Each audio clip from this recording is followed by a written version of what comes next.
መንገድህን ለእግዚአብሔር አደራ ስጥ። መውጣትና መግባትህን አንተ ብክንክን አትበል። ለሕያው እግዚአብሔር አስረክብ።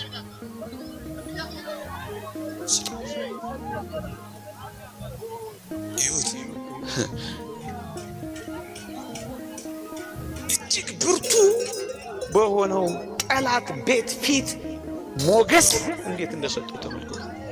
የጲጢፋራ ሚስት ፈታኙ እንኳን ሳይቀር ያለ ዮሴፍ እግሯን ማነቃነቅ ማትችል ሴት ሆነች። እንዴት ይደንቃል! አለቃውን የሚገዛ ሆነ። ለምን? እግዚአብሔር ከሱ ጋር ወጥቷል። እግዚአብሔር አብሮት ተሰዷል። አባ ጊዮርጊስ ዘጋስጫ እንዳለው ቅዱስ ዮሴፍ ሲታሰር እግዚአብሔር አብሮት ይታሰራል። ግድ የለም እግዚአብሔር ከእናንተ ጋር አብሮ ይውጣ። ግድ የለም እግዚአብሔር አብሮ ከእናንተ ጋር ቤት አልባም ይሁን። ግድ የለም እግዚአብሔር ከእናንተ ጋርም ተንከራታችሁ ይሁን። ግድ የላችሁ። እግዚአብሔር ቤታችሁ ይሆናል። እግዚአብሔር ንብረታችሁ ይሆናል። እግዚአብሔር ጸጋችሁ ይሆናል። እግዚአብሔር ክብራችሁ ይሆናል። በሚመጣ በሚሄድ በሚሞቅ በሚቀዘቅዝ በሚሞላ በሚጎድል ነገር ደስታችሁን ካንጠለጠላችሁት፣ አዎ ሐዘን ይቀጠቅጣችኋል። ከዓለም ጋር ፍጹም ከንብረቷና ከሀብቷ ጋር ከተጣበቃችሁ ዛሬ ብቻ አይደለም ነገም መቆም አትችሉም። ትርበተበታላችሁ። ድንጉጥና ፈሪዎች ትሆናላችሁ።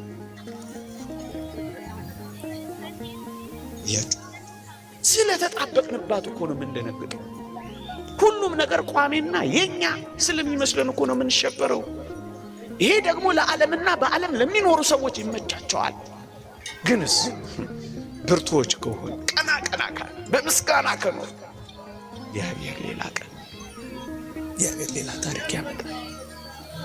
ከሞቀ ቤታቸው ከሰላ ንብረታቸው ወጥተው እግዚአብሔር ስለተከተላቸው እኮ ነው የሕጉ መጋቢ የሕዝቡ መሪ ለመሆን የመጣው። ሙሴ እኮ እንደሚለው ምን ቤት አለ? ከክርስቶስ ጋር መከራ ለመቀበልን በግብፅ ያለውን ጊዜያዊ ደስታና እርካታ እምቢ ሲል እኮ ነው እግዚአብሔር ከፍ ያለ ልዕልና የሚሰጠው። ምክንያቱም እግዚአብሔር አብሮት ወጥቷል። ምክንያቱም ከእግዚአብሔር ጋር አብሮ ተሰጥቷል። ምክንያቱም ከክርስቶስ ሕዝብ ጋር መከራ መቀበልን መርጧል። አያችሁ፣ ነገሩ እንደዚህ ነው። አብሮን ይወጣል። ይሄዳለሁ ብሎ ቃል ኪዳን ገብቷል። አብሮ እንዲሄድ ፍቀዱለት። አብሮ እንዲጓዝ ፍቀዱለት።